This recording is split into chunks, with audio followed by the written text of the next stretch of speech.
Сәлеметсіздер ме балалар? Сәлеметсіздер!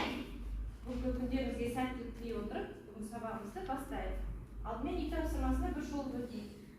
Үй тапсырмасына не берілді? Еркен орайда ғой.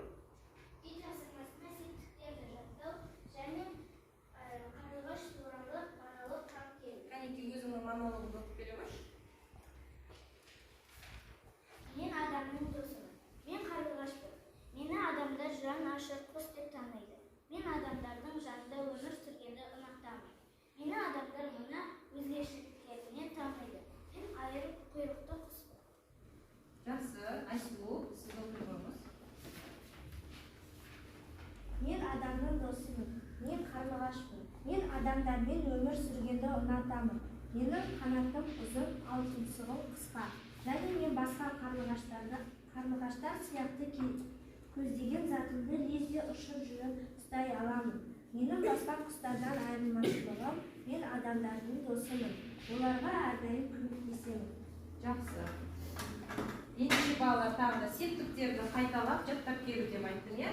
Енді осы мынау жерде қараңыздар, қызыл қазақ үй мен көк қазақ үйге біз септіктерді орналастыру керекпіз. Қайталау ретінде мына жерде менде сөздер берілген, осы сөздер қай септікте тұрған тез-тез қазақ үйге орналастырып беріңіздер. Ахмет келе ғой.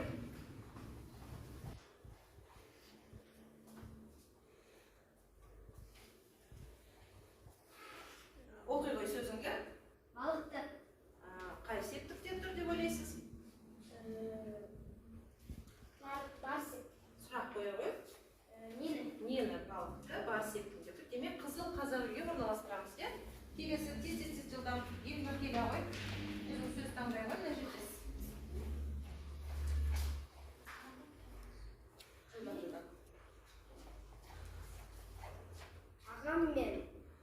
Сұрақ қоя ғой. Көмектесіппін. Сұрақ қой бірінші.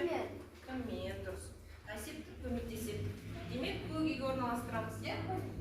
Темірлан келе қойыңыз. Жылдам.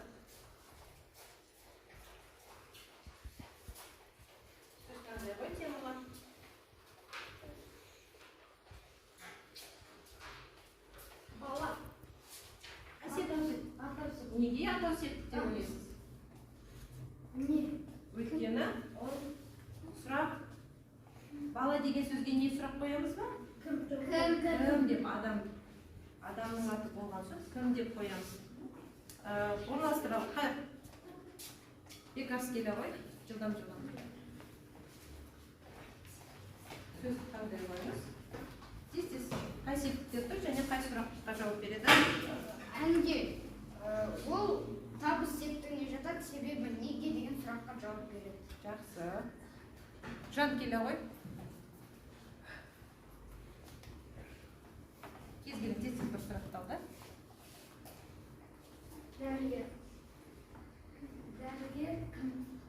Атау септік. Жақсы. Атау септік. Жақсы балалар. Үй тапсырмасы жақсы орындап келдіңіздер. Онда ендеше жаңа тақырыбымызды бастай берейік. Осы септеліп тұрған сөздеріміз біздің тәуелденеді екен. Демек бүгінгі сабағымыздың тақырыбы тәуелдеулі зат есімдердің септелуі. Бүгінгі сабағымыздың мақсаты бұл сабақта сіздер тәуелді зат есімдердің септелуін білетін боласыздар. Тәуелді зат есімді септеп үйренесіздер. Сөйлем ішінен септеулі зат есімдерді тауып үйренеміз. Және зат есімнің жай түріне салыстыра отырып, тәуелдегі зат есімдерді тиімді қолданып үйренеміз. Қазір кішкене бейне жазбаға назар аударайық, балалар. Назарларыңызды бейне жазбаға аударайық.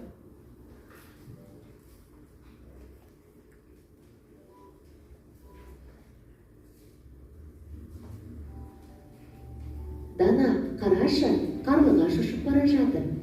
Иә, жазда ауылға барғанда қарлығаштың ұясын көргенмін. Әжем қарлығаш ұя салған жерде береке бірлік, молшылық болады дейді. Сондықтан қарлығаштың ұясын бұзбау керек. Дұрыс айтасың, құстар біздің досымыз. Томирис, жазда ауылға барғанда қарлығаштың ұясын көргенмін сөйлеміне тәуелдеулі зат есімді тауып көрші. Заттың біреуге тән екенін білдіретін жалғауларды тәуелдік жалғаулар дейміз. Сөздер тәуелденіп барып та септеледі. бірінші екінші жақтағы тәуелдеулі зат есімдерге барыс септігінде а, е жалғаулары жалғанады. Үшінші жақтағы тәуелдеулі зат есімдер септелгенде мынадай септік жалғаулар жалғанады. Барыс септік на, не, табыс септік н, жаты септік нда, нде. Ал бұл сөйлемде ұясың сөзі табыс септігінде тұр, несің деген сұраққа жауап береді. Дұрыс. Үшінші жақ тәуелдеулі зат есім ұясы сөзіне табыс септігінің н жалғауы жалғанған. Жарайсың, Томирис. Білгенің үшін. Жақсы балалар. Ендеше тапсырманы орындайық.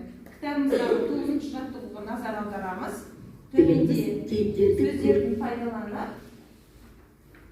Төмендегі сөздерді пайдаланып, өтірік, өлеңді қалпына келтір дейді. Балалар, өз бетімізше дәптерге жазамыз, тақтаға кім шығады? Олжан, келе қойсыз.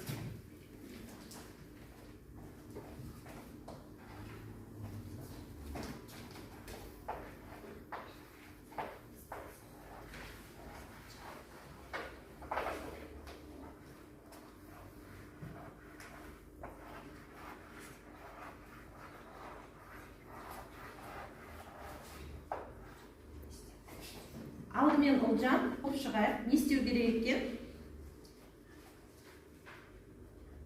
Мына жердегі сөздердің табыс септігіндегі сөздердің жалғауын пайдаланып Оқытшы өлеңді, өтірік өлеңді. жарып өтіп түнекті жеттім айдың қасына, түнгі түнекті тымақ киген басына. Жақсы.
Жақсы, осы жерде Олжан тоқтап тұрды.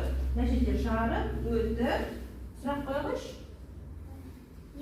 Нені сұрағы? Қай септік? Табыс септігінің сұрағы, иә? Сөйлесін жазып қой. Табыс септігінің жалғауы жалғанып бір яғни, иә? Қысқартып жазсам болады.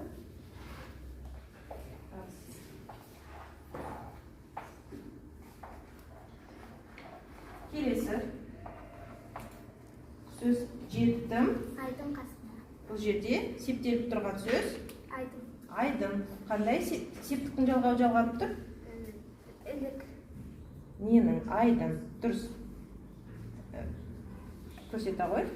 Ілік септігінің жалғауы жалғанып тұр. Келесі тақтаға кім шығады? Тағы да? Келе ғой, Ахмет. Олжан, рахмет.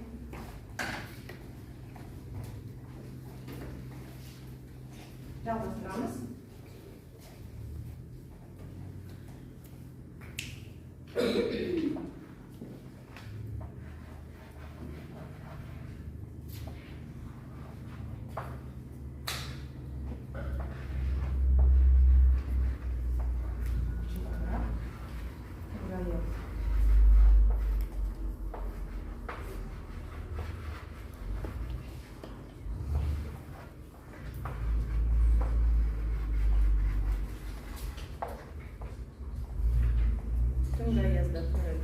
бірден септікті көрсетіп өтті ғой. Аязда. Аязда. Аязда деген сөз жатыс септігінде жатыр. Неде дұрыс айтасың? Жатыс септігінде жатыр. Жалғастырамыз.